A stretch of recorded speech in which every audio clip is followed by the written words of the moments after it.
Center, Council of Aging to attend and see what the housing plan is. The other two things that I have updates on are,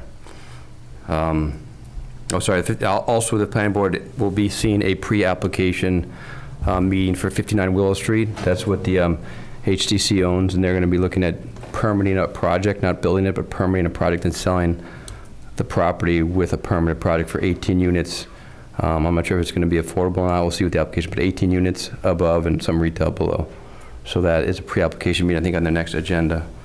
And then the other things I have to talk about is the My Road update, but that's in our agenda, and then also the Town Hall option A versus option B, but that's in our agenda too, so I'll hold my comments until that comes up. Rosie, do you have anything? Yes, I do.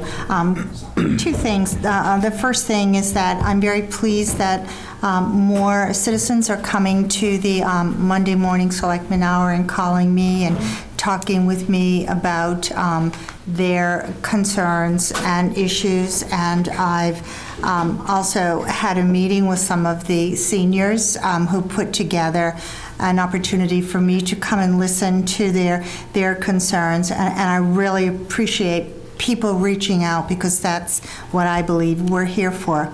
Then the second thing is I went to a Concom meeting last week, and we talked about the wetlands, also called the conservation bylaw. We talked about the bylaw itself and about the regs and updating them.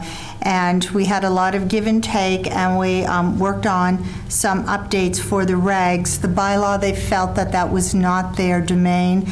And so I finished the draft bylaw, editing it, and very nicely, Amy Quasal, who's on the team of our law group, has received a copy, and she promises she will look it over and add or delete anything that she feels would help the bylaw, and she promises to have that back by around September, just after September 2nd, which is Labor Day. So that's my comment. Great. Thank you, Rosie. Sean, welcome back. Thank you. I don't have too much tonight since we're talking about the CPC in the agenda. Also, just want to make sure that people know this year our pool will be open through the weekend here until Labor Day. For those of you, we closed the last couple of years before, but now we've got the staffing to keep it open. So if it's nice out, come down and enjoy it. Great. Nice. I have it's very brief. There's a Capcom, joint FinCom-Capcom meeting going on Wednesday, the 28th, at the Hamilton Wenham Library on the second floor. It's going to be the first joint meeting, and they're going to discuss priorities and other things. There was also a request for traffic calming on Walnut Street that Chief Stevens is looking at. Apparently, Walnut Street cuts through Hamilton and Wenham, so we've got to work together on that. But that's on the radar. And I just had would the fire chief contract be considered old business, if I wanted to comment on that? I guess so, right? Because we didn't vote for it yet. Okay, you didn't vote for it yet. Okay. Pending business. Yes. Would it be old business, pending business? It was issued. It was given to you at the last meeting, right? Yes. Yeah. Yes. So,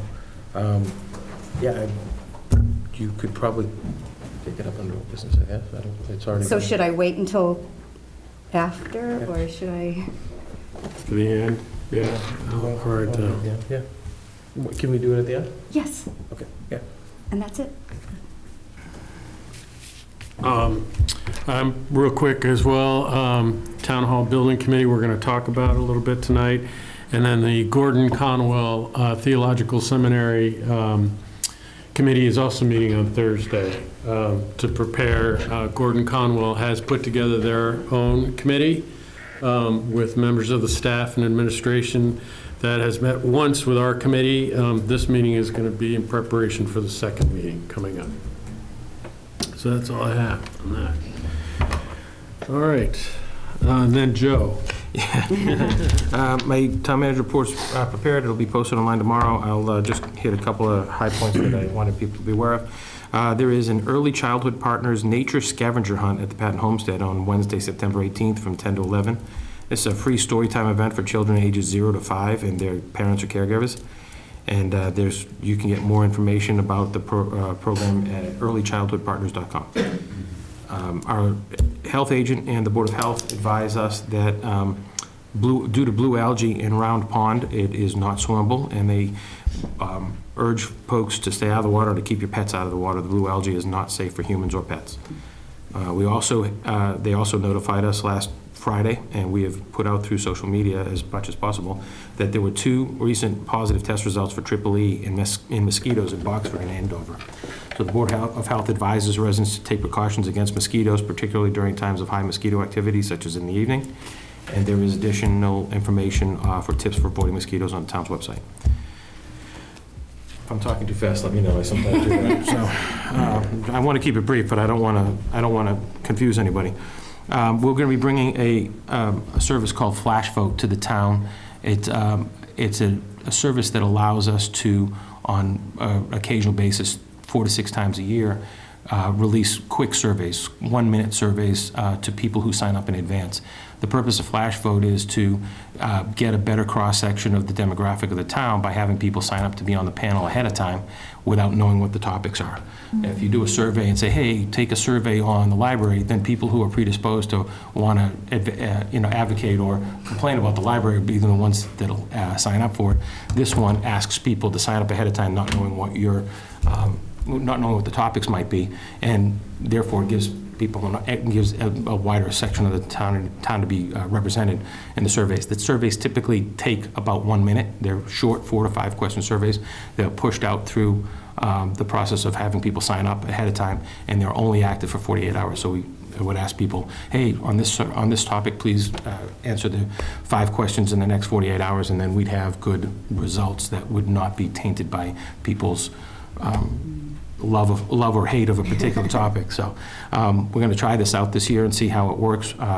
Some of my colleagues in other towns have used it to great effect, and we thought it'd be something that would be valuable for some of the things that come up in town. Also, we pushed out notice of the closing of Waldingfield Road by MassDOT, effective tonight and lasting until November 20th. The Massachusetts Department of Transportation will be making repairs to the bridge on Waldingfield Road in Ipswich. That will force closure of the road and detours that will likely result in more traffic on the streets around it, including streets in Hamilton. So we want people to be aware of that when they're traveling, coming from the north or going to the north towards Ipswich. And lastly, Amoresco had sent me a very nice pictorial of how the progress that they're making on their solar field. It's nearly complete. I asked them if I could make that public, and they said, well, this is really an internal document. Give me a week and we'll produce something that you can share to the public. So I'm letting you know. The pictures look great. As soon as I get a publicly ready document from them, we'll be sharing that so people can see the progress out there. I did take a ride out. It's looking pretty good. They have a couple more panels to install and some fencing to install. And then once that's done, we'll just be waiting for the interconnection with the utility. So the project's moving along nicely. That's great. I'll skip the rest of the stuff. It's stuff I always talk about. It's on the report, and you can read it online if you so choose. Thank you.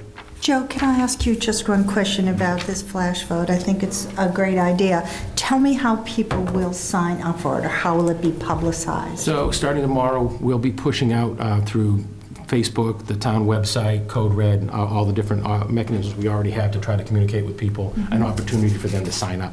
And you'll get a link that you can click onto, and it's really quick. You're going to put your name and your email address, and then that's it. And the important thing for people to know too is that Flash Vote keeps all of that information sequestered. They know who the panelists are, but they don't share that information with the town. They only share how the vote came out.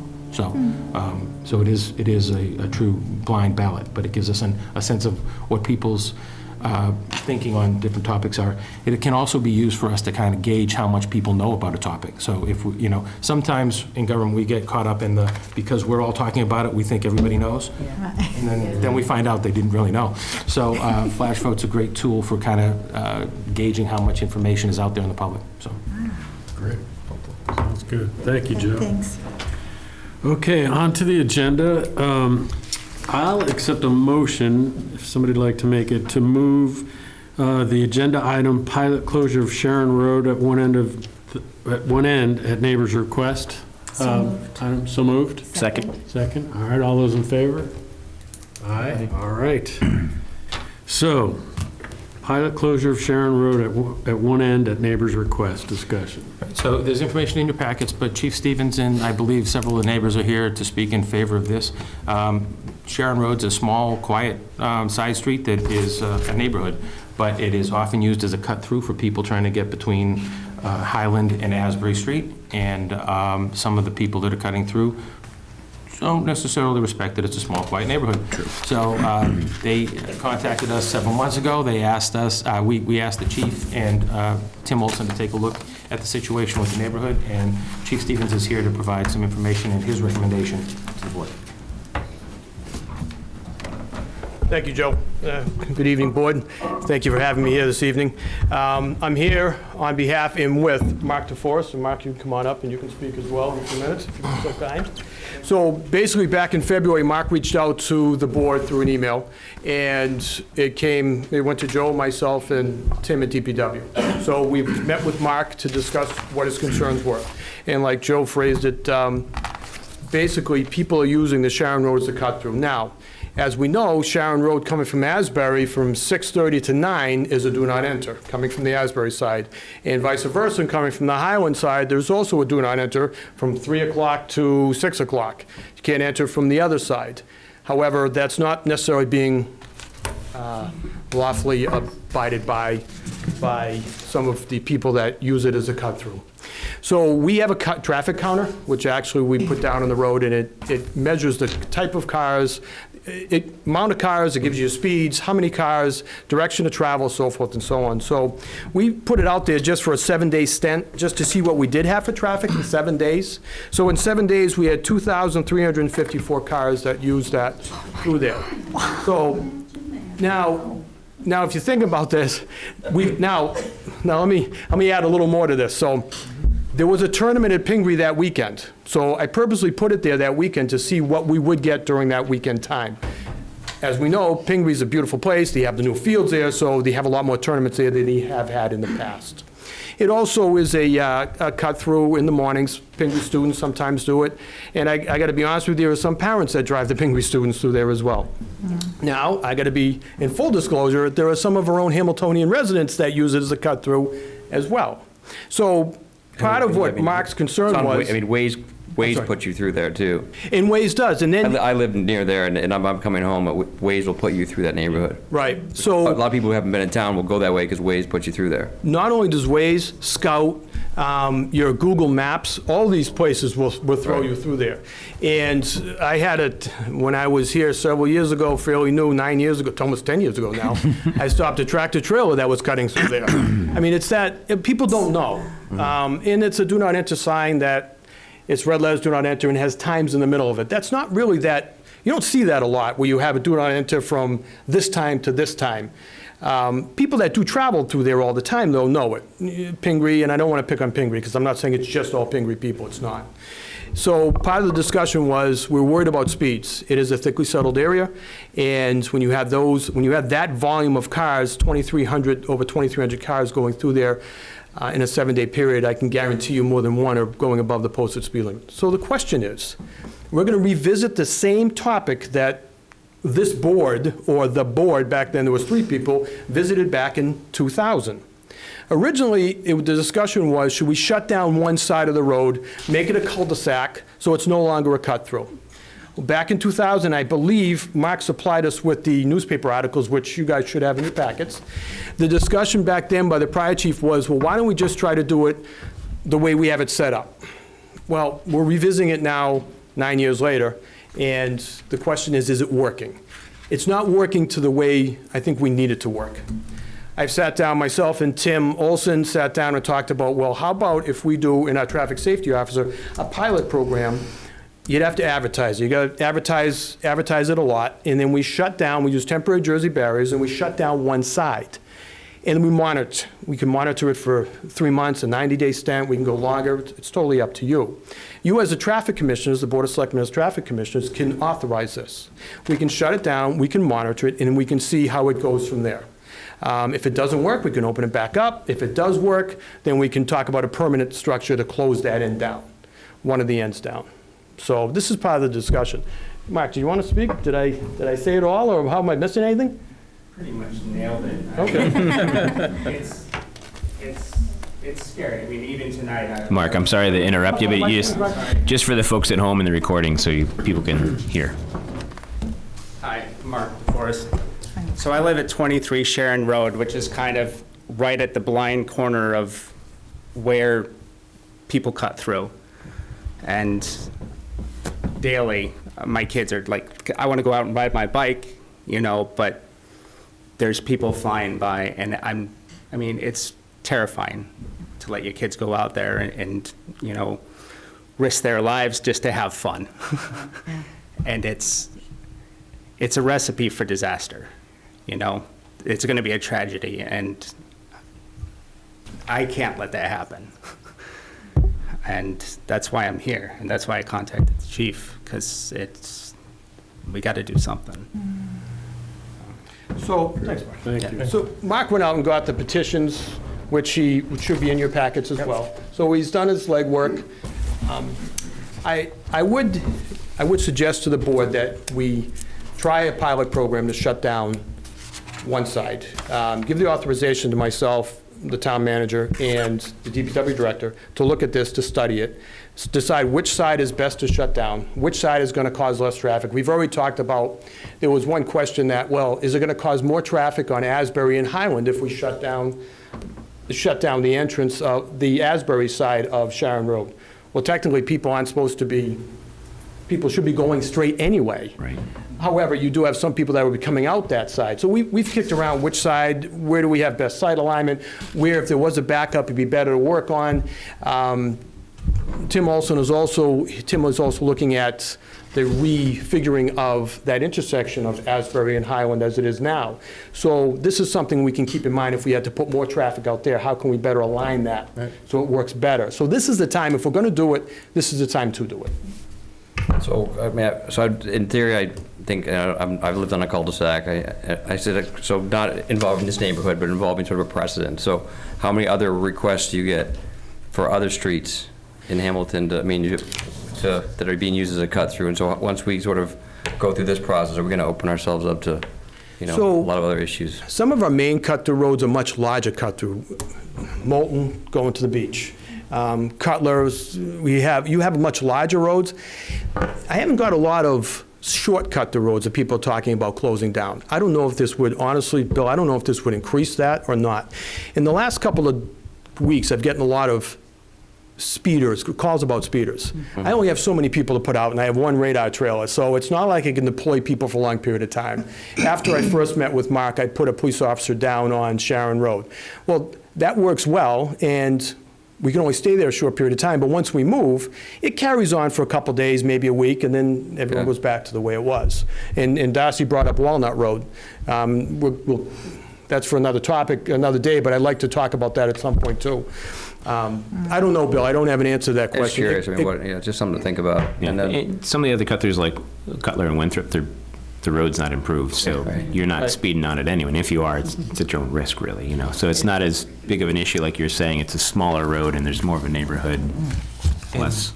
You know, that's part of the reason to do a pilot, too. Sometimes you propose an idea like this, but you don't really know you can't know ahead of time all the potential repercussions. So if you're doing a pilot, we'll see what some of those things might be, and you'll be able to weigh a permanent decision later on with more information. Chief, do you think that like a 90-day pilot program is enough time to figure out a traffic pattern and if it's going to make a difference? I'd rather, if we're going to do it, as long as we do it before it snows, I'd rather get it done before snow flies and then come up with a permanent decision before snow flies. So if we're going to do it, this would be the time to do it.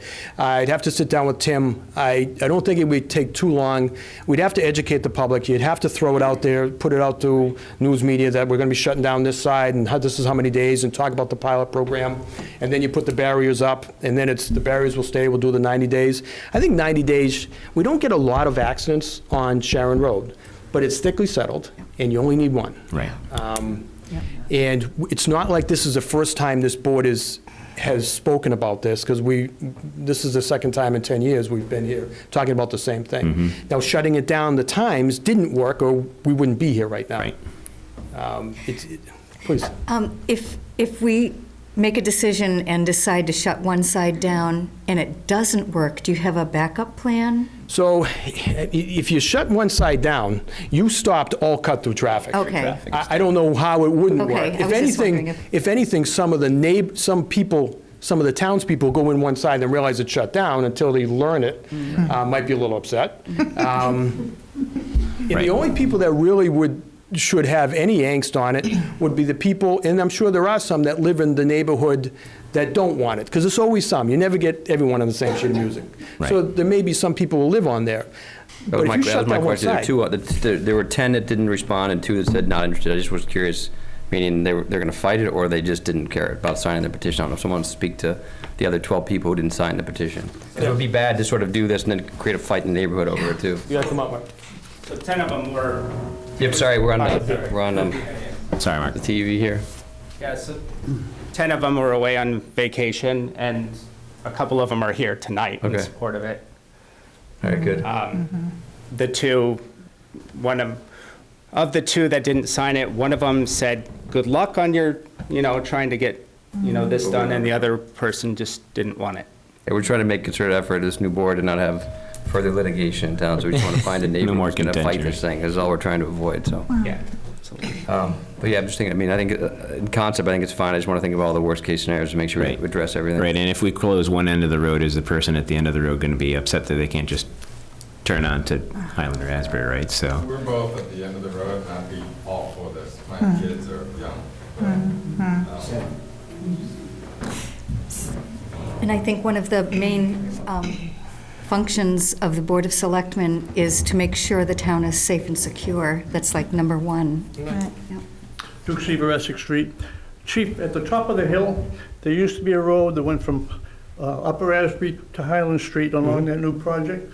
Couldn't you put a one-way street in there along that new housing project?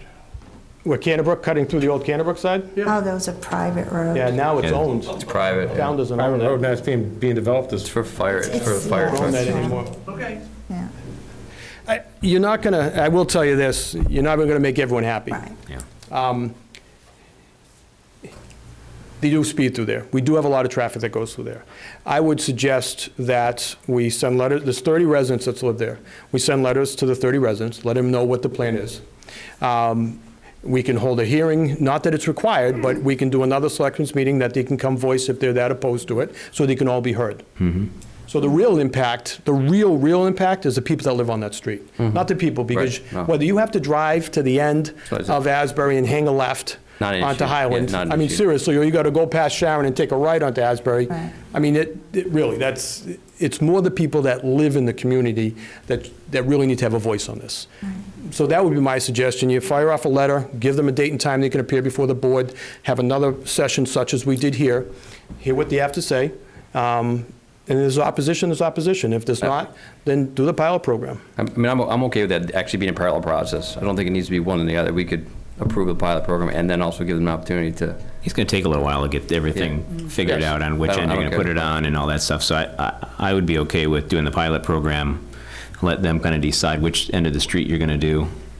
And will you be doing kind of a traffic study at the same time? Yeah, Just see so how many we- cars are going down there now, whether it's just residential or people are turning around and going out again. So we can put the traffic, we do another traffic study, but you will get a certain amount of people that come in, realize it's closed, and they have to turn around and go back Right. out. So you will get that till everyone's educated. Right. Until they realize, and you've got to put signs on one end, Right. cul-de-sac or do not, or one way, Right. not one way, excuse me, it's closed, the other end's closed. It's going to take a little bit to educate everyone on that.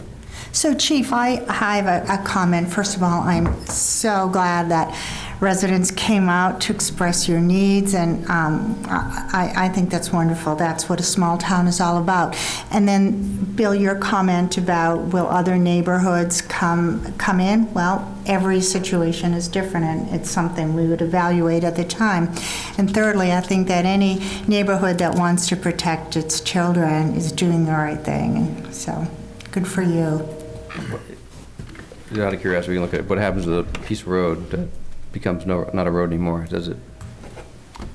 I mean, it's still a public, It's still way, it'd just be a public way. cul-de-sac, it'd just be, It's maintained by the town, it's been adopted by the town. We still have to maintain it. Nothing changes on the maintenance of the road, Okay. or our end of it about maintaining the road. We just close off on one end. Just a kind of foresight thought, I think, I'm guessing that we're going to end up making this a cul-de-sac. That's kind of my guess is what's going to happen here. But other things can happen. So I'm also thinking about if we get to that point, what would the road closure be at the end? Will DPW have to be involved in it? Would we do Jersey barriers and signage, and would that be enough, or will we have to actually I think do a little bit more For the pilot than? program, they're recommending Jersey barriers, and I think temporary for 90 barriers. days, that would Right. be fine. But it would need to do something more permanent once you made the determination to close it, and. Right, I guess I bring it up because I wonder what kind of cost that's going to be to the town. I'm for resolving the traffic issue, but I'm also thinking, what's the cost going to be, just so we know. I'm not opposed to spending on it if it's going to be the solution, but I'm just curious as to what it will be. I'll ask Tim to Right. pull together Does cost Does that estimate. make sense? Yeah. Ask Who Tim to pays pull for it? Who together pays for it? cost estimate the permanent solution. But keep in mind, we talk about cul-de-sacs, it's actually cul-de-sacs a round circle at the end. Right, yeah, You're not right. going to have that. It's going to be a dead It's end. going to be a dead end, right? But the way I'd like to do is stage the Jersey barriers, because people are going to go down there, and you don't want people turning around driveways, so you got to set it up that they can turn around at still the turn, end. right. Somehow turn around without, it's going to happen. They're going to see Right. it's a dead end, they're going to pull into someone's driveway. It's going to happen until everyone's educated on Right. that. Chief, just a question of ignorance. Is a Jersey barrier one of those cement It is. things? Oh, okay. However, we have temporary, got the there's also plastic filled temporary ones. Jersey, they're orange plastic. Oh, right. You fill them with water, you fill them with sand, Okay. and, that serves the purpose. Something like a Jersey barrier permanently with, No, okay. when the time comes, myself and Tim kicked it around, when the time comes, it's grass, it's trees, it's plantings, you Right. shut down. it's Guardrail just- at the end, it's the Yeah, end, exactly. I mean, If she wasn't already convinced, you just convinced the I Selectmen. know. You said trees, you had her Yes, trees. yes, yes. That sounds beautiful. It does. And does Waze take a while to catch up, to know that that's going to be blocked off? It's going to be a long time. So I even so looked we could into- have people going in and out? I even looked in, who can you call to call them and tell them, hey, it's not a cut-through? I spent hours sending emails and on the phone. There is no one there to get a hold of. It takes a long Scout, time to- Waze. It takes a long time to make a change. I've tried Right. before, too. Yeah, I think, I know Unfortunately, it with- only takes a couple of seconds when you see that you can't go that way. You just keep going, and then it just recalculates and sends you a different way. So That's that only right. takes a couple of seconds. right, and Waze does a lot of crowdsourcing, so even if people in the neighborhood Waze- drive on it, and you say, this is a dead end, and if you kind of say when you're going around the neighborhood, say that this is a dead end on Waze and those other apps, it's gonna crowdsource and make the adjustment, hopefully. All right, well, Make a motion to approve a 90-day temporary dead ending of Sharon Road. Second. any further discussion? Is anybody else, want to say something? I'd like to also add, just since we're entering the discussion, in case anybody else wants to come and talk, I think we should also, to Chief's point about having maybe at an upcoming meeting, just a little section for a public hearing for any residents that want to speak in favor or in opposition to it, that we at least give them some time to speak their minds about it. Does anyone here want to talk in favor of it now, or? I do. I do. Yeah. I'm Alice Majeski from 17 Sharon Road. When I moved here in 2003, my son was almost struck by a car going by a stopped school bus with the lights flashing by a Pingree student who was followed by a police officer who went up to the school. In 15 years, I've watched people come back and forth against the way, and I think if you are concerned that other community or other areas of the town are going to want to do this, you should not be. This is not about being sued or anything. This is about our public safety of our little tiny neighborhood there. And I can't believe that anybody would speak out against this because they're being inconvenienced by have to go like one way or another in the morning. We are barraged by people from, contractors, Pingree contractors, 18-wheelers, people going even at legal hours. When Pingree lets out at night from hockey, there's dozens and dozens of cars that come through at dangerous speeds. So I'm happy that you're doing this, but I think you should really, in 2003, we had every single household sign the petition to shut that road down. Every single household. So if people don't understand what it's all about now because they haven't been living there this whole time, I have, and it's terrible. Thank you. Thank you. All right, any other discussion? Okay, all those in favor? Aye. Aye. All right, great. Thanks for coming out, everybody. Yes, thank you, Chief. Thank you. I appreciate everyone coming out and support. Yeah. Thank you, Chief. I think it's important we look at, our job is to look at the overall community, just make sure everything works for everybody, not just one street. So I think it's a good move, but we need to sort of look Yep. globally how it affects the community. Yep, excellent. All right, well, thank you all for coming. Okay, so we'll get back on schedule here.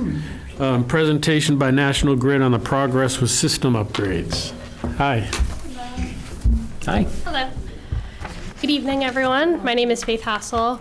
I'm the Community and Customer Manager for National Grid for the town of Hamilton.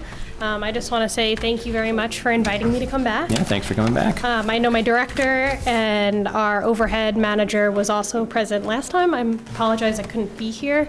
Should I wait a second? Yeah, you can if you want. Let them. That's great.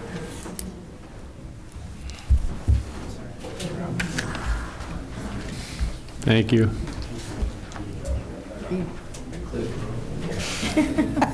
Steve-O, how are you?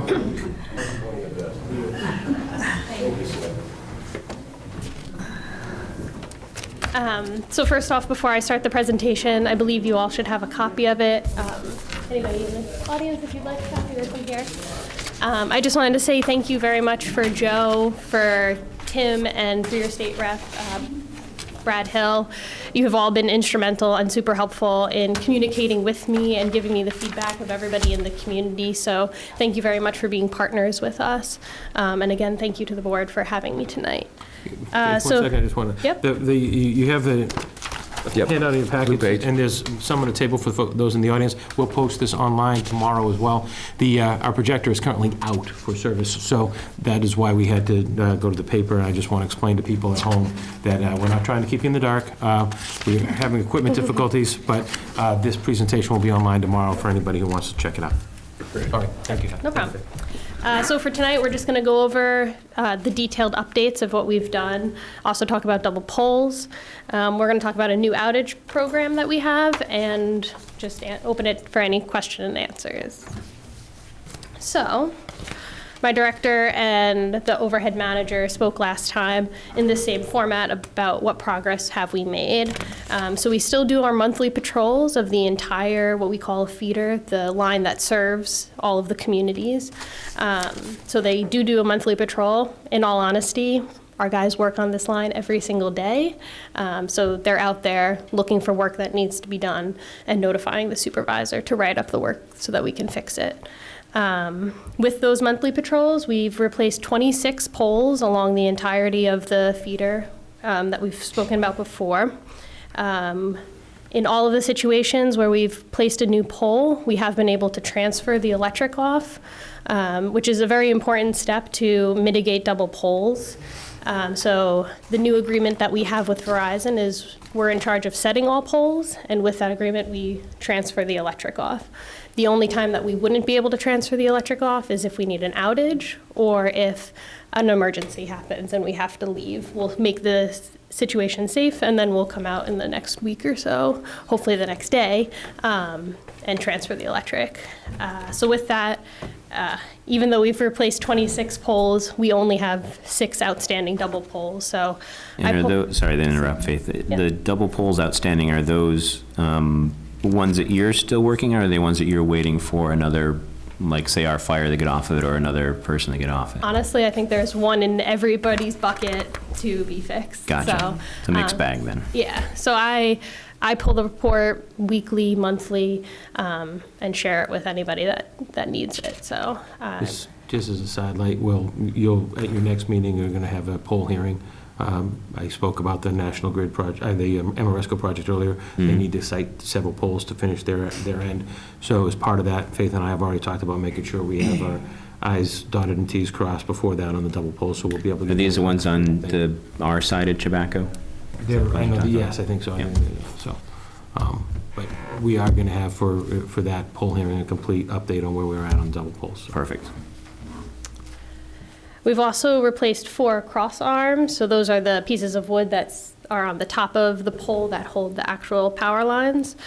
We've replaced 9 transformers, so those are the white buckets that you see hanging off of the poles. 5 cutouts and 3 insulators, so these are the grayish items that are, they kind of look like this, like stacked little siphons. We've also done work on those as well. Typically, we do an annual infrared scan of all of our lines. We did one in the fall, and we did an additional one in the spring. And the point of doing that scan is that it'll highlight hot spots on the line, which are, the line is degrading and we need to get in there and repair it. So it helps us to mitigate any larger outages. So we did do that scan, and we did find a hot spot. And then I worked with the town to coordinate an outage, and we resolved the issue. So, additionally, 2 of the bigger pieces of equipment that we installed, specifically in Hamilton, we installed a switch and a recloser. So these are 2 pieces of equipment that gets installed on our poles, and they allow us to isolate the outage. So if a tree was to fall, we would be able to either send a crewman out and switch how the power is being distributed to everybody, and isolate the outage into a smaller section. Without those pieces of equipment, you've seen it in the past. I mean, right. Hundreds of people are out.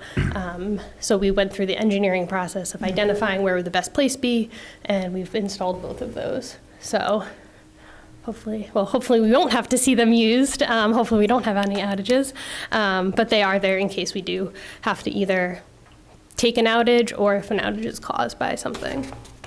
Lastly, is tree trimming. I know my director and the manager spoke last time about this. I showed some pictures of the extensive tree trimming that we've done. There's a few more that we just need to get to, so I'm going to work with the town manager, and then we'll be 100% complete on tree trimming, and I think that'll honestly make a significant difference as well. Any questions on those few things that I spoke about? Do you know, we've had issues before with some of the trees that are a little more on private property, not town trees, and some issues with those homeowners. From what I hear, kind of through the grapevine, that most people have been fairly cooperative with it. Yes. Are there any issues that we have that are people that say, no way, don't come on and trim the tree at all? Or have we had? So we've had those in the past, and I think at the first meeting that I came to, the state rep and Joe made an announcement, please don't give us a hard time, let us get on the property, we need to do this. And we did, I believe, have 12 refusals where they just said, go away, we don't want our trees trimmed. And within a matter of weeks, we got somebody out there and we turned all of those around. Great. So that's awesome. We have a few that asked that they hire a private tree company. So we just have to do some follow-up work on that to make sure that it's within our specs and everything, so. Great.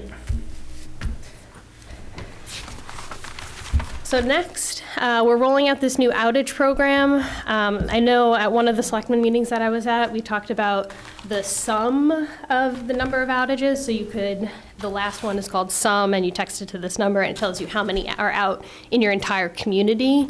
But it didn't allow two-way communication. So we've implemented this new system where it's on the slide, so for people at home, you'll see it tomorrow.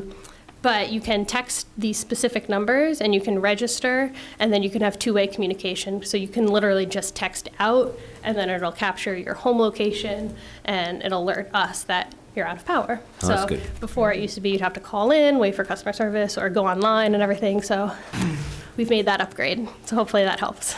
And as before, when you've come in before, Faith, we've encouraged people, and I'll say it again tonight, if you have an outage, report it. Please. And if you're the neighbor and they say, oh, I've reported, you report it as well, because Absolutely. the more people that are reporting it, the more you know that there's a need for it. Exactly. You're gonna fix it quicker. Exactly. Yeah, so it's all based on an algorithm, and if we have one person call in because a community of 30 people think that they are good with just that one call in, we'll assume that it's something else. So we absolutely need people to still call in, or better yet, text it in too.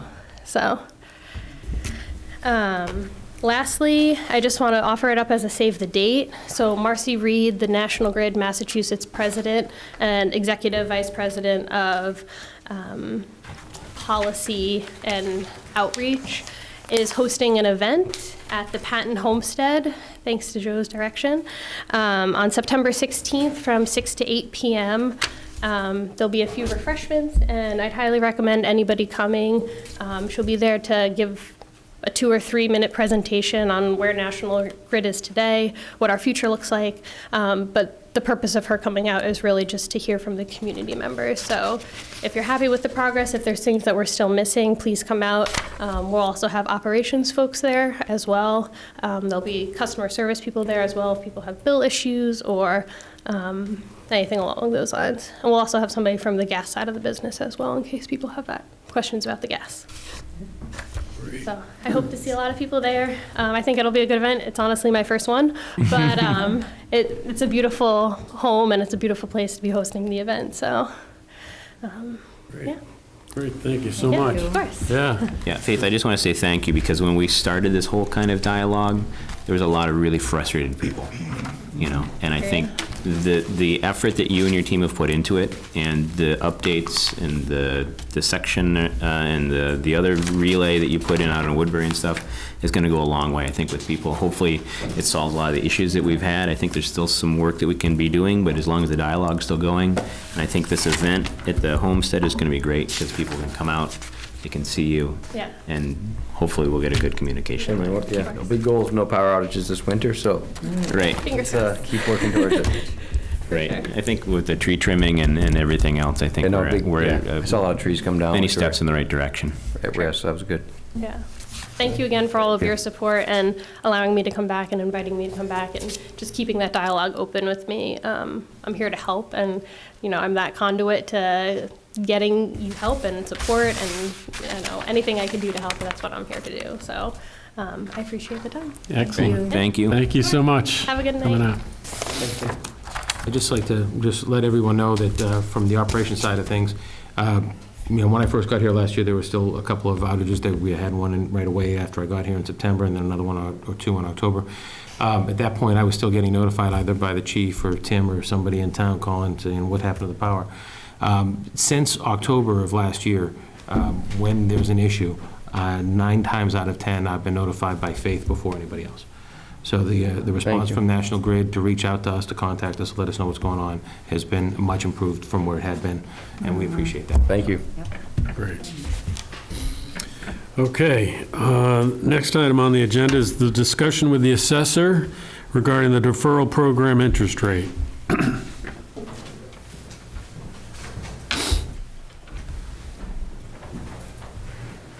Hello, everyone. Actually, I thought we were gonna talk about the deferral and the minimum income amount. Yeah, just to provide the board with more information on what that warrant item is. Right. Well, basically, what happened is upon reviewing, it's called 41A is the name of the deferral, and we found that we were using $40,000 as an income limit, but it had never been approved by the town meeting before. So we should have been using 20. So we only have one person on the program. And so we're thinking that if we up the income limit, we might get more people, and to try and keep older people staying in their homes. I think it's a benefit to the community because they don't send anybody to the school system, and they've been here a long time, and I think they deserve a break. To clarify, I think the deferral program is a deferral. It allows the taxes to be added on at the back end, so when the home is sold later on, the town still collects all the taxes. They just don't collect it in the year that Right, it's not an abatement, it's a deferral. And the move here is to just make it possible that more people would be eligible to qualify for that program, so. We already lowered the interest rate. It was 8%, and we lowered it to 5% at a town meeting in 2006, I believe. So. And currently, I think I was told Wenham's is at 2%. Is that right? Steve? You have? 4%, sorry, okay. Thank you for clarifying. Is FinCom waiting on this yet, or? No, they will. Okay. They've got it. They know that it's coming on the warrant. And, So we got to do sort of an estimate of what we think it's gonna, right, you have to, so what it's gonna defer and.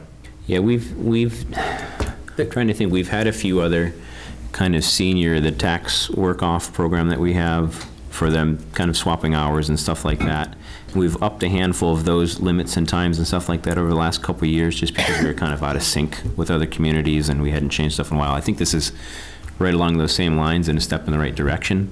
And I kind of agree, it'd be good to have FinCom weigh in on it and see, but it doesn't seem too many people are taking advantage of the program with the way the limits are now. And I would imagine, I think we may get one or two more if we I'm just trying to understand it. So let's say you get enough people, it's $100,000 gets deferred. So then we have $100,000 less of taxes. Do we borrow that money? Do we bond it, or do we just not use it? We lower our right, because it's deferred until the sale of the home. Yeah. So what do we do with that $100,000? Do we borrow it and pay the interest to sort of borrow that money against a bond, or do we? I mean, most of this is going to be on the margin. So you're talking about essentially your tax rate's on a $34 million budget, and you're not talking about anywhere near $100,000 of taxes being. You're talking about a percentage of the tax being forgiven, not the entire thing. Okay. And so it's really in the margins, I think, if, to the That's extent what know what we're talking you'd probably use the assessor's overlay or something to cover any shortage, but we never really, the thing you have to remember too is with the budget, you estimate what your income is going to be based on a number of factors, and then you track it and just try to make sure you stay under that in actuality. So this is such a small amount compared to the overall budget amount, it's not going to affect, your tax rate, for instance, or anybody else's. It's probably nowhere close to 100. No. Nowhere even Overall, close. I mean, you're probably talking. I think there's one person on the program currently. Right. I'm saying Even if we did get more 40. people in the program, it's probably still going to be under 50,000. And supposedly, if we get within 50% of the value of their home, they have to call the program. They owe the money. But I've never witnessed that. So what needs to be approved? It needs to be a warrant. Is it a warrant article? Yeah, it has to be the new income limit has to be approved at town meeting. So I think it'd be helpful at town meeting if we had some sort of chart to kind of show how many we think. I mean, I think it's beneficial to people in the community. The reasons why you stay to do it are fantastic. So we just need to make sure that people understand what it is and how it impacts us. Do we need to make any decisions tonight, or is he just kind of giving us information? No, he just came in to give you guys some additional information, clarify that. I know there was some question about it when we included it as an item for the warrant. So. Gotcha. Are we going from 40,000 a year to 58? Yeah, I would like to go to 58. For a single tax earner. These laws were enacted in the mid-'70s, which means that they were thinking them up probably in the early '70s, and so they really need to be adjusted for time. Correct. So going from 20 to 58, but really 40 because you've been right because we've been using 40. And did you say that was per household or per person? Per person. I mean, in most of these programs, and I don't know, I won't profess to know all the intricacies of this program, but in most cases, these types of programs are based on how many people living in the household too. So if it's a two-person household, but this is for a single earner, it would be raised to 58. So. And what is your interest rate being proposed now? We have 5. The state, it starts out at 8, but we lowered it. The town lowered it in, I believe, 2006 to 5. And I think, I don't know. It shouldn't be free, I don't think. I mean, I know one community that did, and I know one that's at 2. But I mean, you should get something. Have you talked about it in the assessor's office as to what you think is a fair interest rate? I think 5 is fair, but not really, no. I mean, most people just don't want to do it. I find that most of the people that inquire about it have lived through the Depression, and they just don't want anybody. What a concept, no having, debt. Anything on them, Yeah. especially 8%. Yeah. So, It's down. Do you think that's a conversation you'd have with Marissa as far as interest rate or FinCom? I mean, we can talk about it. I mean, it's somewhat We can talk about it with arbitrary. FinCom. We can talk about it with FinCom and see if they want to adjust the interest rate, want to recommend adjusting the interest rate. I kind of agree with John. I mean, you don't know how long and it'll be deferred to. Right. The rest of our budget grows at 2.5%, so, on the revenue side, on an estimate basis, it would be fair to get at least 2.5%. Yeah. But, if they want to lower it from 5 to something else, that's, again, up to. Yeah, I think 3 to 5 is a good somewhere in there range. is- Somewhere in there is fine with me. It's a huge difference, though, if you're deferring it for 10 It depends on the time, years. right? Right. 1 year I think to about 10 my years. mortgage, and that's a huge amount of money if you, 3 to 5, somewhere in the middle. Right, but it's not the entire mortgage. It's just the. Well, it's the tax, it's the tax. Is it the entire tax, or is it you can do any portion you want? You can come do it with, how does it work? Somebody comes to you and You says, can do it a portion. yeah, someone comes to you and says, here's my application. You can do it all, you can do a quarter, Yeah, whatever you that want. makes sense, okay. Yeah, so, Well, I mean, I mean, there's a lot of different factors involved, right? Right. So it's going to be per case analysis. Yeah, case by case basis. and who That'll all be up to who you. reviews the application once it comes in? My office, Oh. myself and my assistant. Great. I think it's a great idea. You think about the hardships of a retired, perhaps disabled person who's living on a fixed income, and prices keep going up.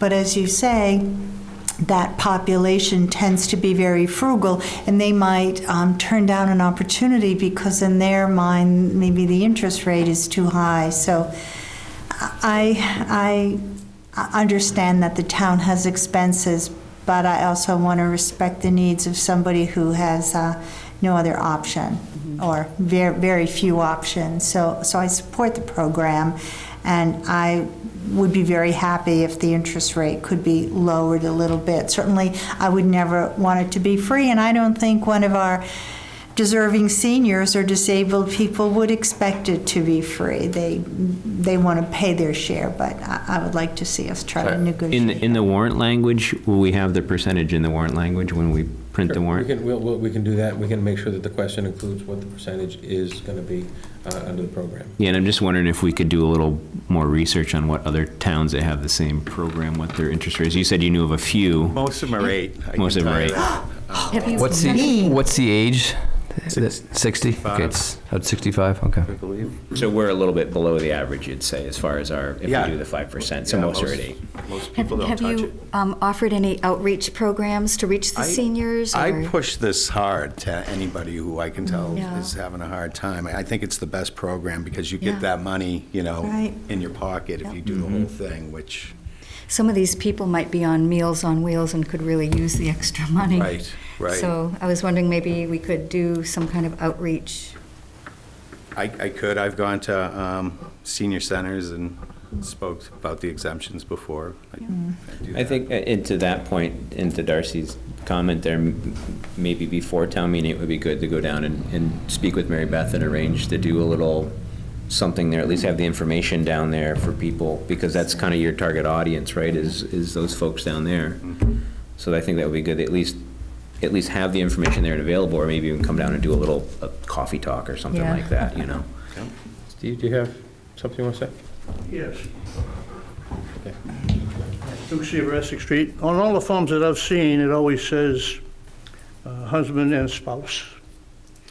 I think you ought to consider permanently disabled people as a count to qualify for this program. Okay. Absolutely. It's not just spouses. That's right. Dependents. Yes. Steve? Regarding this topic, the big hurdle is that there's a lien involved.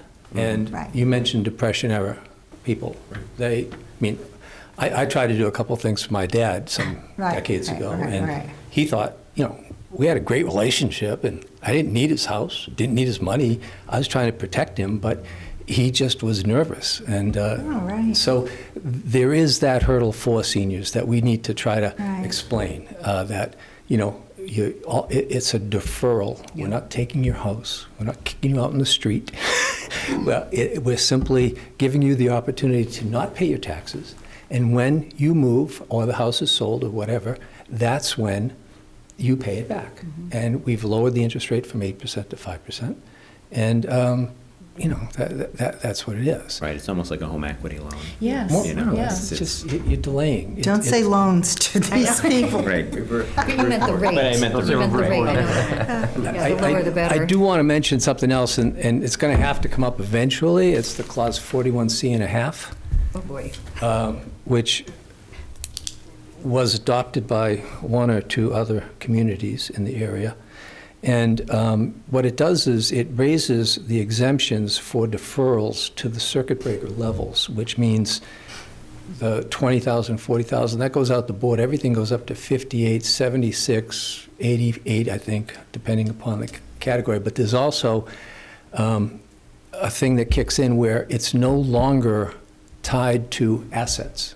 Assets do not count. It's solely based on income. Mhm. And it's designed for seniors. And there are some people who would, theoretically, you could have some people in $1 million homes, and they'll qualify for this. But it also is designed to increase the ability of people to not have, to get some money off their taxes. And it was adopted in Wenham, and it comes off of the overlay. It's the assessor's department responsibility. It puts more responsibility on the assessing department. And it's paperwork, but it's something that if you really want to create something for seniors to really be able to take advantage of it, it's something that we should consider. Is the interest compounded, or would it simple? Simple interest, I hope. I'm going to go there. It's annual. Okay. It's just annual. I'm sorry. I had to think about that. I'll put my foot in my mouth, at least, not any more than I usually do. Even the 41C and a half, can we look at that for the annual town meeting? I think it'd be a good idea. Yeah, I've talked about it with somebody. I've heard about it, so I want to Oh, really? do more research on it. yeah. I've heard about it, yeah. Yeah. I've got all kinds of paperwork for you. Isn't it great? We live in a paperless society. Yeah. Okay. Do you know what? I just wanted to make one other comment. The senior center is not utilized by a lot of the seniors. It's a great asset, but it just isn't utilized. And 25% of our population is senior aged. And I don't know if maybe we would consider, if we do decide to adopt this, sending out a flyer just to advertise it and let people know that it's available. Yeah. Speaking as a senior citizen, I've got to say that I don't read flyers. It really takes... Word of mouth. Yeah, it does. It's like you really have to hit people over the head and say, hey, you can do this. Yeah, we've had some luck, to Steve's point, I think, I agree, but we have had some luck with including it into a water bill or a real estate tax bill, because people are looking at that information. It's not just a postcard they get, Good as a idea. political thing, and Right. Will this information be confidential? Absolutely. 100%. Good.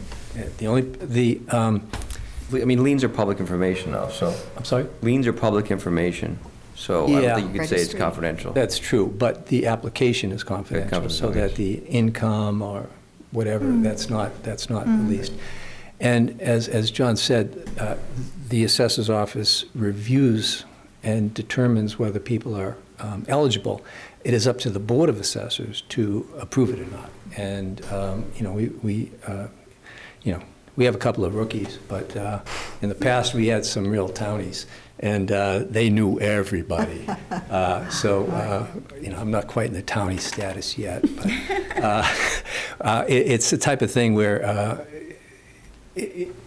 theoretically, it could be, somebody could take advantage of it, but it doesn't really happen that No, I much. can't imagine. And it's something we can check, and if there are suspicions, there are rules that say we can ask for tax returns, that type of thing, so. I think it's a good thing out of the box to help our seniors. I think it's a good idea, so I'm definitely supportive of it. Cool. That's good. See the language. Thank you. Thank you, Steve. Thank you, John. thank you, gentlemen. Okay.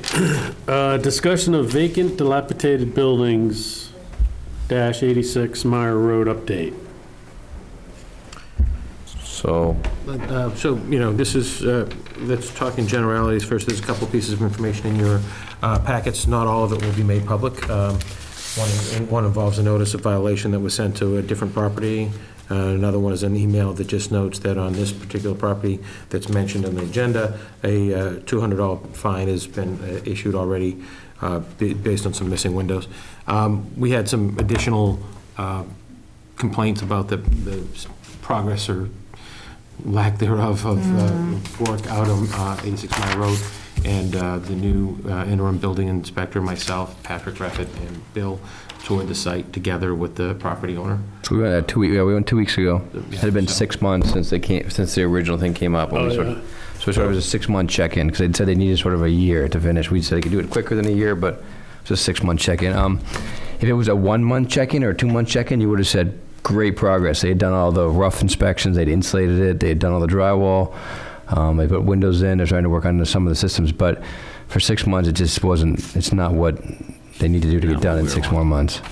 So there was concern that their just progress is slow. So how do we motivate them to be done?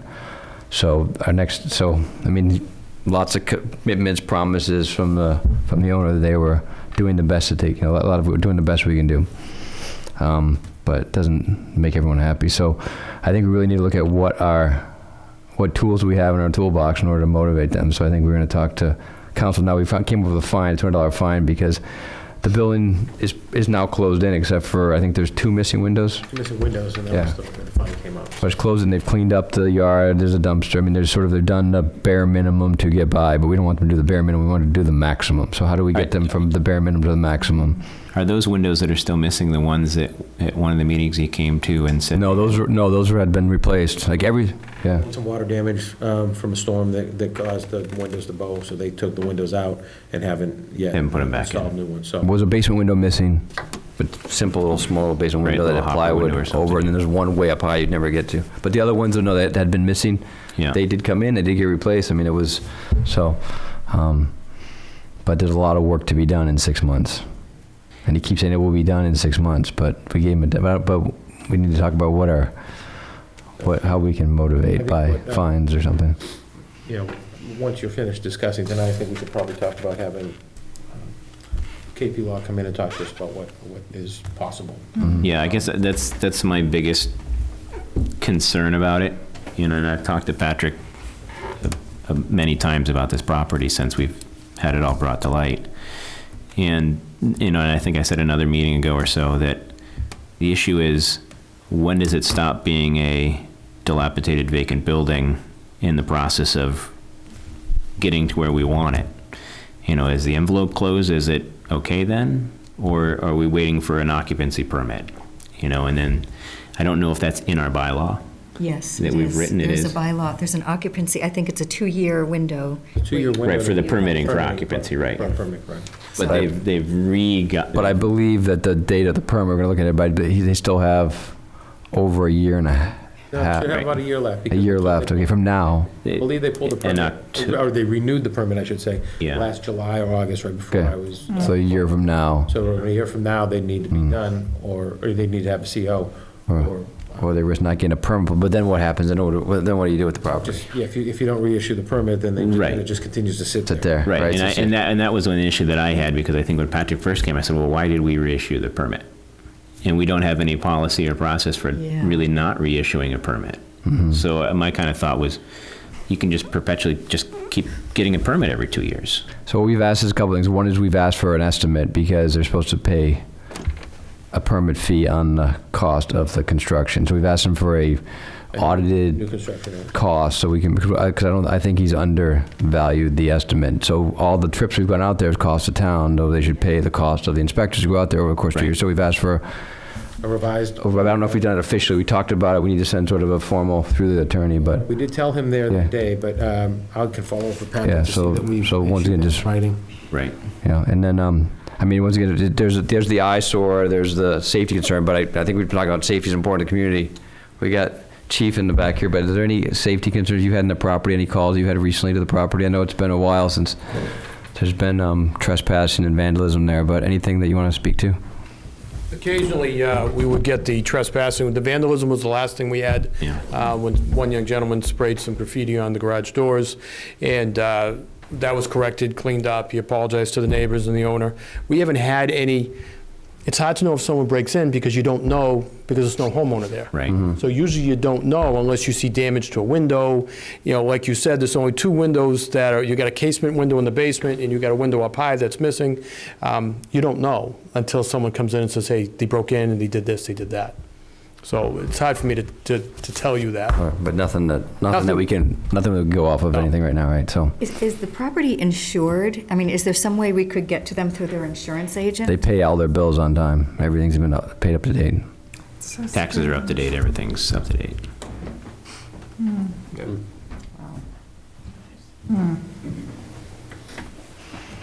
So I think the next step is that we need to talk to council about ways to, I mean, the commitment is still from the owner. I want to sort of speak for him and not to defend him, but speak for him that he is going to get it done. He hasn't said no to anything. Yeah, I'm doing the best I can. I'm hiring these people and they don't show up, and I pay them a deposit, they don't show up.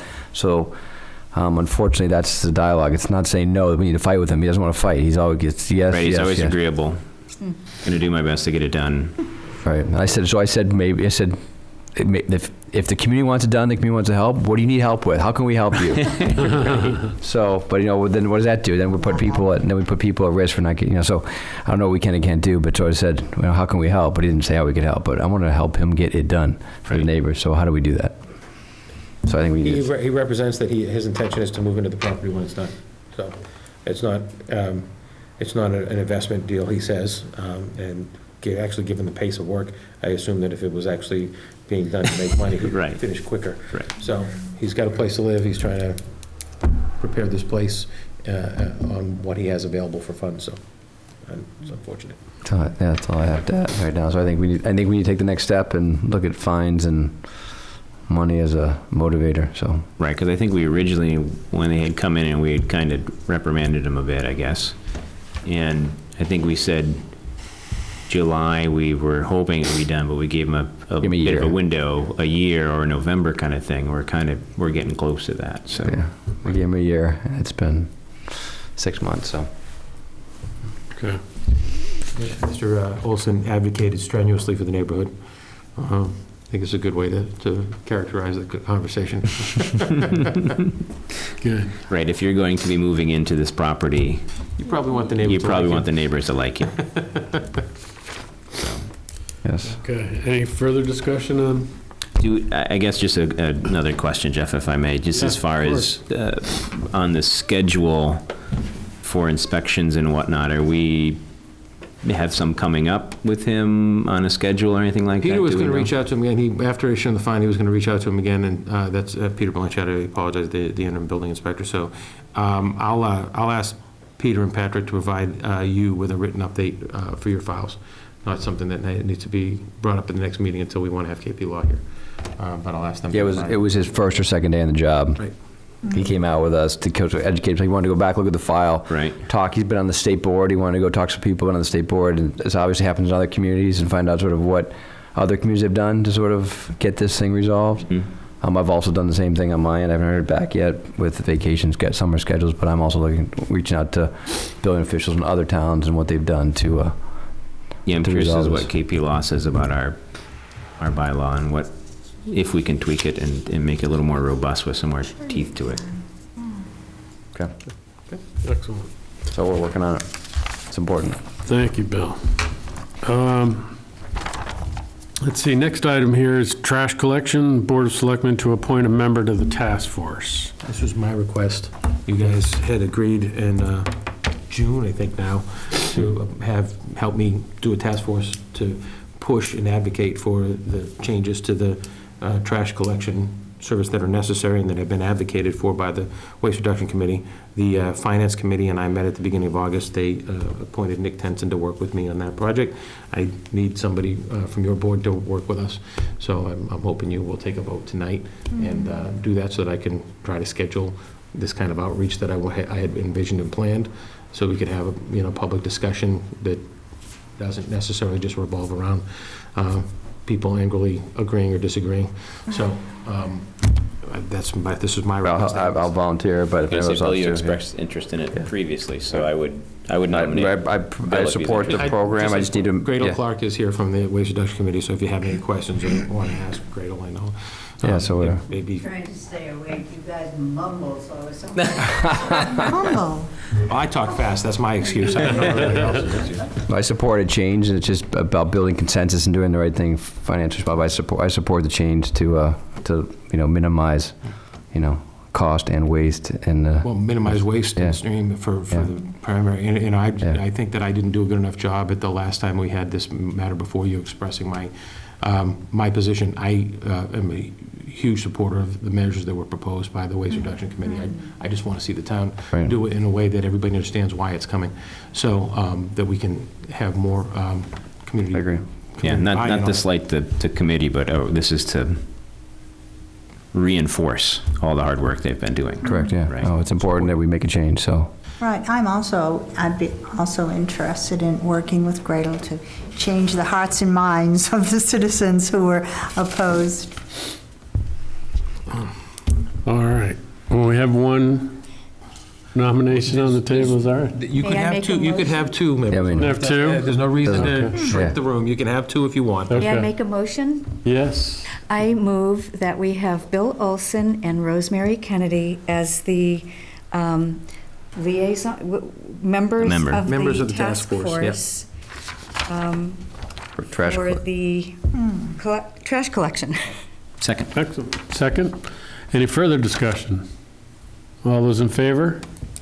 Aye. All right. Excellent. Thank you And I will both. be in touch with you by tomorrow to figure out dates that are okay with you for us to start to advertise some kind of a public meeting Yes, that sounds we can good. do. And obviously, we'll work around Gradle and Ann and any other members of the Waste Reduction Committee who want to participate. Charlotte, thank you for coming. We haven't met, I don't think, I'm sorry. So I was not meant That's a as a good slight, plan. I just didn't know your name. But, I want to make sure that everybody that's been involved stays involved, and that we also just build more, support and consensus for it, because I think it's an important topic for the town to embrace. And just the best way to do it is head on and have, a good open discussion about it. Gradle's done some really good work about pointing out the objective benefits with all the infrastructure in place. I mean, it's just such a great program, and you have cataloged it very well, Gradle. Thank you. Excellent. That sounds like it'd be a good use of the flash survey, too. Maybe, that potentially. might be a very good Yeah, one, so yeah, that's a good, That's a very Yeah, good that's question. excellent. so everybody should tell their friends that when they see the little Facebook or town website link, click on it and register to be on the panel, because you might get a survey about trash, but I think Right. not might just wink. about trash. You might, but it won't be just about trash. We'll be doing surveys throughout the course of the year, so. Right. Excellent. All right. Well, thank you all. Thank you, Rosemary, Bill. Thank you, Gretel. Thank you, Yeah, Charlotte. great on Charlotte. Do you have anything further you'd like to say? No, just Okay. happy to see that we're moving forward. Yes. Good. I apologize for the delay. No problem. All right. We'll hope something gets resolved quickly so the town can stop losing money. Yeah. Yes. Yeah. Big money. Absolutely. Okay. Thank you. Thank you both. Okay, discussion of the possible need for vacation rentals bylaw. This was a request of, and maybe Bill can speak to it because he's the liaison of. Yeah, we had given the planning board, I think when I actually was on the planning board, the previous, it's like, Thanks, Chief. chief of question, but didn't make me talk. I wanted to go as chief of question. Hey, John, tell him to hold on a second. I have to ask him a question. But, Yes. so the previous boards we gave them a list of 6 or 7 bylaws we wanted to work, one of them being this bylaw. They hadn't gotten to it, and now sort of they're ready to get to it, but they realized in the last 2 years they haven't heard anything about it being an issue. So the question is before, it's a lot of work to work on a bylaw, a lot of research. So they sort of wanted, looking for a straw vote from the selectmen saying, is it really an issue in town that we need to focus on, or is there something else that makes more sense for them to focus on? That's how they phrase it. So they have no opinion, but they just had nothing to go on because it wasn't a bunch of examples that is current complaint, so. So we put it on the agenda today, nobody came to speak. Okay, Or, okay. did take a look and see if there are a lot of vacation rentals, and there are a few. They're not a lot. I was told it was kind of characterized as a handful, mostly in the areas of town near the lakes, actually, because that's if you have an extra home or you have extra rooms, where you're going to try to rent, nice picturesque view of Smack Lake or something. But there doesn't seem to be a large level of complaints about them either. So if they're out there operating, they don't seem to be bothering their neighbors. So the question really becomes for you: do you think this is something? Do you want to tell the planning board, yeah, we think this is something you should still go after? Their concern was, are we creating a problem or trying to solve a problem that doesn't exist? Right. Yeah, I'm for just letting it slip by.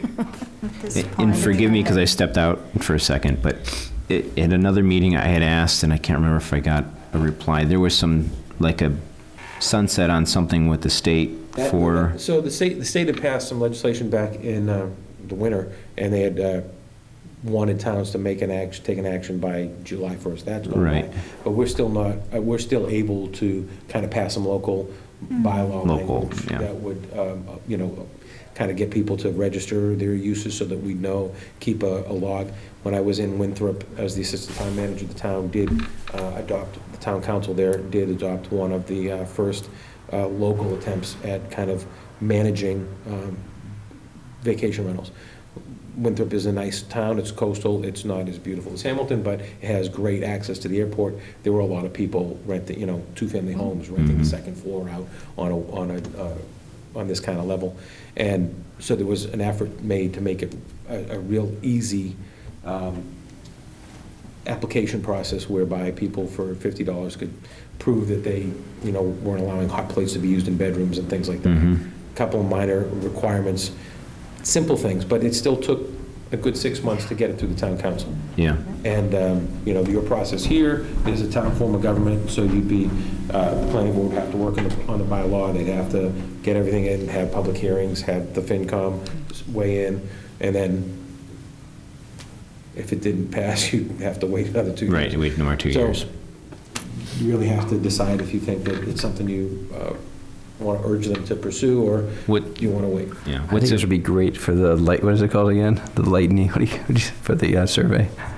Oh, Yeah. Flash Yeah. vote. I think that the lightning round, I think that'd actually be kind of a good question for that. Is the planning board just, I kind of missed a little bit of it, but are they chomping at the bit to do this, or are they just kind of... they don't have a lot on their agenda right now. They're just finishing up the housing master plan. They're looking now to looking at new bylaws, and so they're this is the right time to pick the next group of bylaws that they look at rewriting. So not chomping at the bit, but they have a list of 5 or 6, and they asked me to come and get a straw vote on if we think it's still an issue in town. Have they prioritized their list of what's most important? I do not know. I can ask This Brian. seems to me not to be rising to the level of... But it was important at the time, and so this was I think this was the next level of the priority to go. So this was the next one. Yeah. This is the next one they would have worked on, is this one. And if not, of course, it didn't go to the next one on the list. So that's prioritizing. I would say yes, because this was sort of the next one on the list. It was a second tier kind of in the phase 2. Phase 1 is really cleaning everything up. Phase 2 is new bylaws. They're going to work on GPOD, so that's one they're definitely working on. Yeah. And then there's this one. So.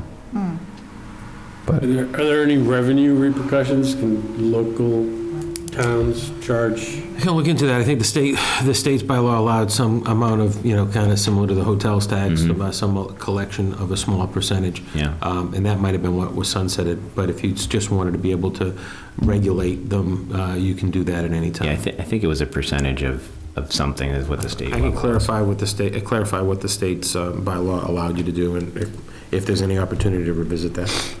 Right, I think the planning board has talked about it previously, some kind of an application fee or a right to inspect, some things like that. I think was early discussion on it way back in the day. I think maybe when you were on the board, Bill. I can't remember now, but it's been a while.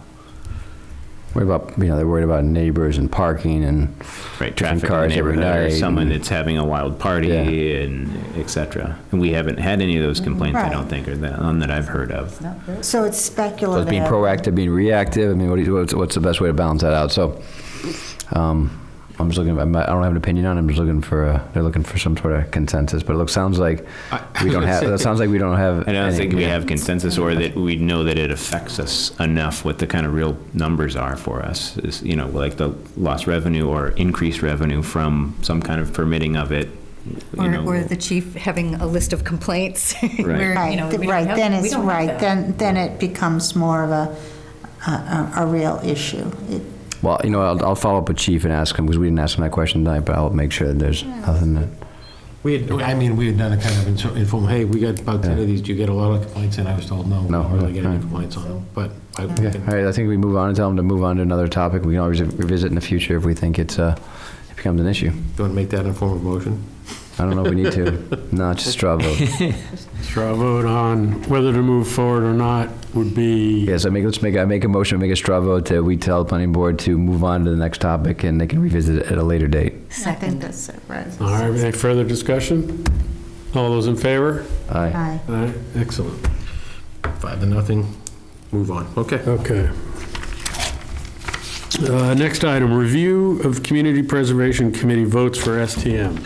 So you have some correspondence in here, email correspondence from Jay Butler, just updating you on how the CPC voted with regard to the 2 requests they had for special town meeting votes.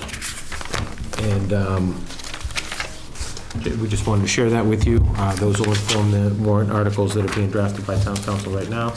The upshoot is that they are recommending $200,000 for the Affordable Housing Trust proposal and $250,000 to go towards development of construction development and construction design plans and bidding for a town hall project. So So the CPC says they remain silent on whether it's A or B. They don't really care. that's what they said. Right. There's enough cost in the project that they can justify spending the preservation money on the elements that are preservation elements. So that's what they're, the interesting thing for them was that they've never seen anybody come forward and protest that before, use of preservation money on any project before, including other projects that, in other buildings that included non-preservation elements such as a heating system and building and things like that. So they, So yeah, the issue is that if it gets presented of the money's being used to destroy stairs, and it's not that the money's being used to renovate the building, and as part of the byproduct of it, some money gets spent on, renovation, some money gets put on preservation. So I just don't know how it's presented, but how do we need to act on it, though? I mean, sort of, we've already sort of, okay. This was Just kind of informational for you. It's just to let you know how the CPC voted. Jay wanted to make sure the board and he'll make sure that. But Ed Howard had Already a on the FinCom he's going to be, so I think he already met. So Ed Howard also wrote a letter too, but only he signed it. So how many people, is there, anybody go to that meeting? Dora went to that meeting. My understanding is the committee voted to authorize Ed to send a letter. There were 2 versions of the letter. The letter that was actually submitted to them was much shorter and I think is in your packets. If it isn't, I can get it for you. So the letter was written by the Ed committee. on behalf of the committee. And was it a unanimous vote? Do you know?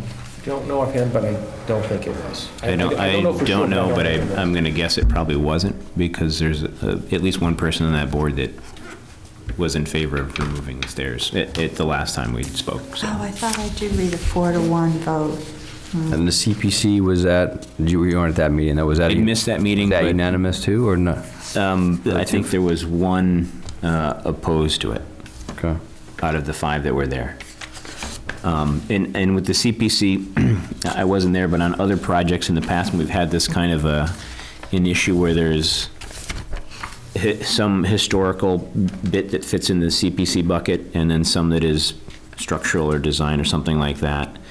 We usually, with Dora's been really good about projects like that, making sure that the money only gets spent on those areas that the CPC can actually spend the money on instead of the whole project. So we earmark stuff, or Dora will help earmark stuff. We'll say, hey, we're fixing the windows in here, and that's a restoration project, but adding a heater to this room isn't a restoration project, so we won't pay for that part of it, but we will pay for this part of it. And we've been very kind of diligent about that over the years. So I think that's why the CPC thought that there was enough money from the CPC and cost in the project that they didn't see any issue with paying that towards a project and still have it being for just the CPC part that we can use for the historic preservation or whatnot, if that makes sense. Mm-hmm.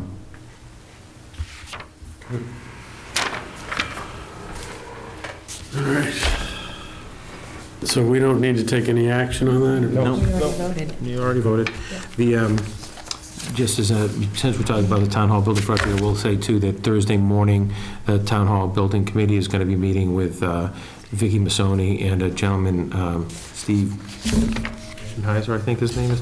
From the zoning board?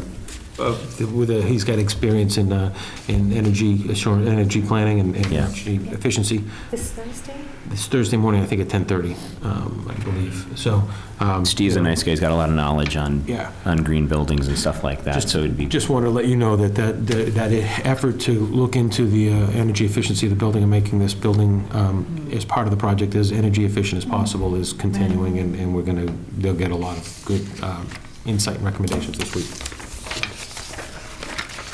Okay. Next item up is the town manager review, discuss process and scheduling. I will turn this over to you guys. I gave you a template of an evaluation tool that was used by the town, past boards of selectmen with the past town manager. I made some minor modifications just to reflect things that I was told were my goals for this year and update the year, for instance, but a lot of it was just taken verbatim from the old evaluation tool. It may be that you want to have a small subcommittee look at revising that tool a little bit before sharing it out to all of you and having you conduct your process. So I will step back from that conversation. Well, thank you for providing this. Yeah, I mean, I haven't had the chance to really look this over, but I'd like to look it over, and I think Joe's idea of some kind of a subcommittee, at least 2 folks on the board, to look over what Joe's given us and kind of what we've done in the past. And Jeff, you've got a lot of institutional knowledge in doing these reviews for Michael over the years, and I've got a little bit too. It hasn't ever been a perfect tool, I think. I think it's gotten better over the years, but I think it can still be improved. Some things were kind of, if you can remember, and I said to Joe at a meeting today, we had one question that was about job site safety, whether he wore his hard hat or not on the job site. You know, and we're the policy-making board, we're not in the operational, and that's a question that I couldn't answer, you know, so I had to say, I don't know. So I think if we had more poignant questions for what kind of our involvement is with Joe and the goals that we've tasked him to, you know, that's kind of our wheelhouse, and try and stick to that. So if we can get a good evaluation tool that covers that kind of stuff, I think we're right in the ballpark where we need to be.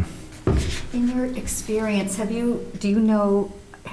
there a mechanism or some kind of process in place so that we can hear some feedback from, say, department heads or any other person that might? Yeah, there's never been any formal kind of conversations that way. Because we're not here Right. during the day. We're pretty much hands-off for the Right. most part. Right. So it would be interesting just to see what, if we could come up with something that would be fair and not make everyone freeze up or panic or, you know what I mean? Yeah. Just to kind Getting of. feedback, honest feedback from I wonder if there's, I mean, like We don't have any process that you know of? No, we never have. I think some of us now and in the past have had relationships with staff and department heads and stuff, and have just asked them different questions. But I think there's never been a formal process to it. I would want it, because it's getting into operational a little bit for me, or maybe too much for me. So I would almost, if we are going to go down that road, I want to make sure that we have a set of kind of questions that we would ask. You know, a set of maybe some kind of, 3 to 5 questions or something. You know, is he efficient? Something, you know, is this, and keep it to more of kind of the higher level stuff instead of kind of in the weeds of operational. If we were to go down that route. Typically the process, and you can correct me if I'm wrong, Jeff, we've gotten an evaluation kind of set and agreed on what it's going to be. Then we've given a week or two, depending on where our meetings fall, to have a meeting with Joe, either in person or on the phone, and ask him any kind of questions you have about where he is on projects or any other things, just to check in, and then written the review and sent it to Joe and sent it to whoever's collecting the reviews to formulate the kind of one large review from all the other common answers and stuff like that. And that's how we've done it in the past. Yeah. And I remember when Allison was on the board, and if she's watching, she can probably send us an email and correct me if I'm wrong, but we weren't quite doing it, I don't want to say the correct way, but I think more of it had to be public record. And what we had done in the past was we had all given individual reviews to whoever was in charge that year of compiling the reviews, and then we took kind of everything and mashed it into one big review, and that's what we made public. But I think we're supposed to make everything public. I think you're right. So we should check on that during this process to make sure we're doing everything correctly. KP Law will help you with that. KP Law can help us with that, yeah. Well, would anybody be interested in being on the committee? I nominate Sean. Whatever, so, whatever, I'm happy to I help. nominate Sean and Jeff to be on the, Sean and Jeff? I'd be okay with that, because I've done this process in the past, and I can share all the older documents and stuff like that to Okay. you, Joe, too, from the last couple of years, if we want to look at it, and send out to I'll black out a bunch of stuff and just have the questions, so that we can see what the questions were kind of before Joe's reiteration, see if there's anything we want to glean from that older version or put it in the newer version and stuff like that. Okay. And what's our timing? Well, it's really up to you. I'll be here a year on September 4th, so I don't want you to, I mean, I think it'd be better for all of us to have it done sometime in September or early October. Okay. I think that if you are able to put together your finalized document in a week or so, then you can share it with the rest of the board, give them a couple weeks to have their conversations with me. You can bring it up maybe the first meeting in October. I'm the type of person that would embrace this opportunity. I think it's a good opportunity for me to hear, what you think I'm doing well and what you want me to work on. Everybody can grow and learn. Everybody can add to their toolbox. I've got a lot of different varied experiences, but this is my first time being a town manager, so unless I'm told what to work on, I won't know. Right. So I'm not afraid of this process. I'm looking forward to it. I think I'd like it to just be collaborative and open, and I think that I have a good working relationship with each of you, and I just look forward to that process being part of this, so that that relationship being part of this process, so that in the end, we all want me to do well, because if I'm doing well, then the town of Hamilton is being well served. So that's what I want. Okay. So, Joe, Jeff, I'll ask a question. How will we compile the goals for fiscal 2020? Will we do that collaboratively? Yes. yeah, so what we do is we want to do a Saturday session where we just sort of come for a few hours and just go through all that stuff. We sort of throw everything on a board and vote. That's what we typically have done. That's, in the yeah, that's past. what we've done the last however many years. So we'll have if I may add Go a ahead. little bit. So we meet at the Public Safety Building typically in the meeting room there. Got the dry erase board. We just basically come with our own lists of, here's what I'm looking to accomplish, here's what I think Joe should accomplish, here's what all the hot topics are, and we just kind of throw them all out there.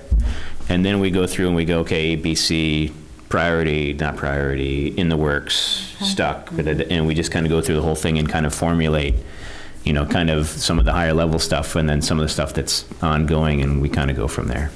Okay. Okay. By step. All right, excellent. Thank you, Joe. No problem. Sean and I will work on this, So combining the two.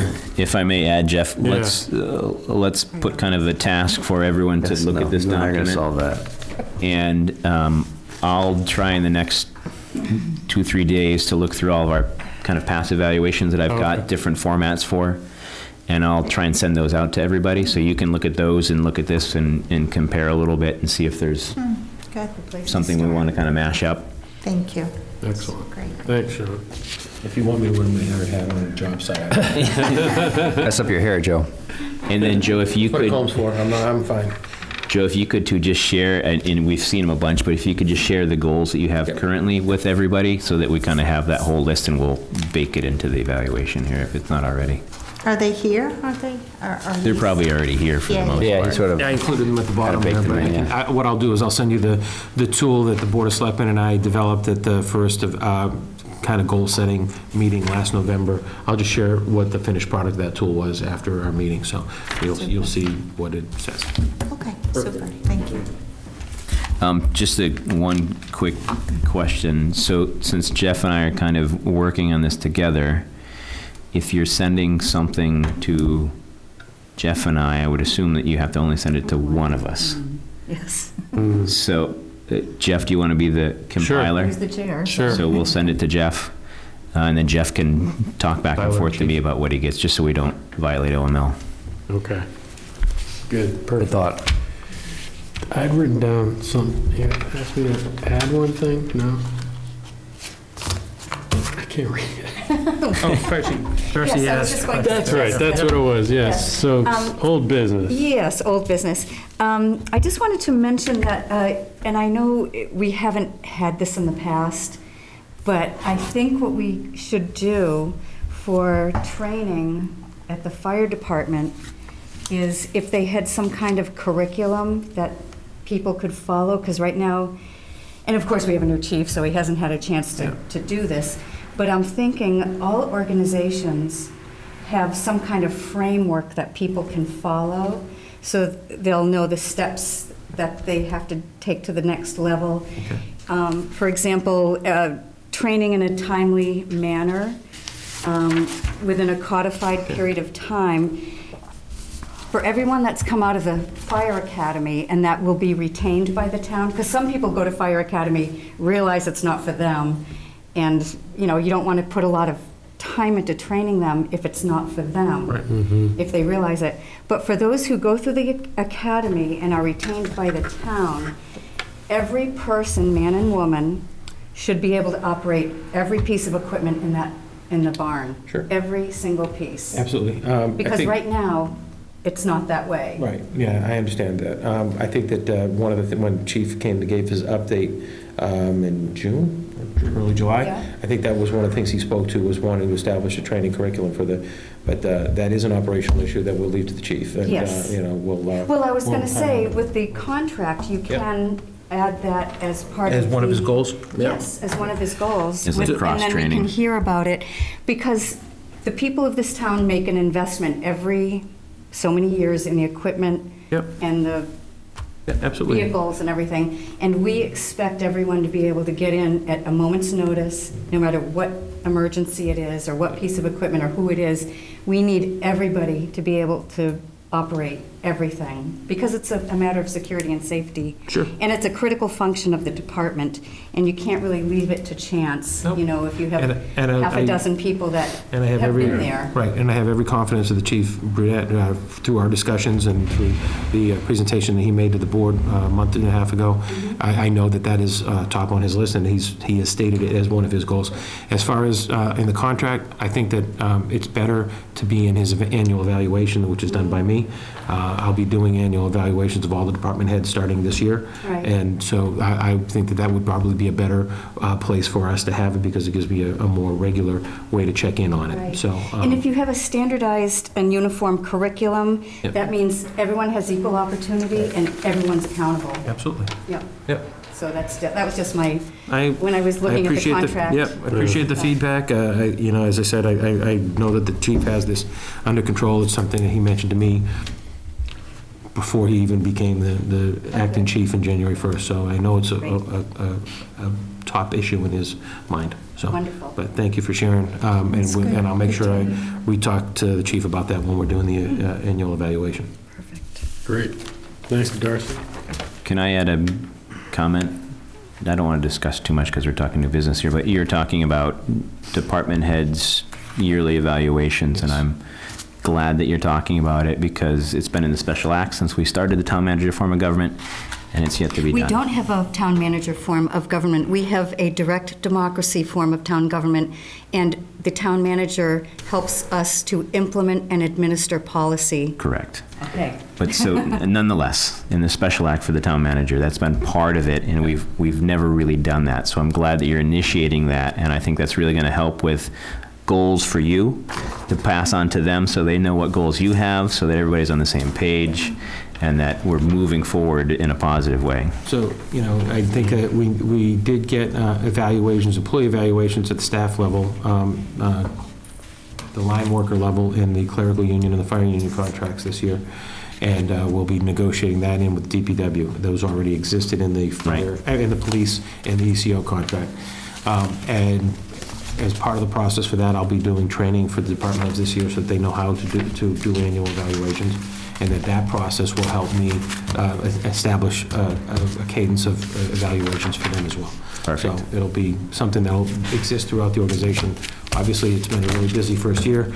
While coming in, that was one of the first things on my to-do list. It has not been necessarily the top priority, but it is something I'm focused on getting done. The department heads all know that it's something that I'm focused on getting done, and they, as I said earlier about my own evaluation, they embrace it.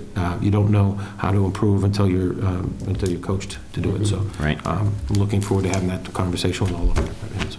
Awesome. Excellent.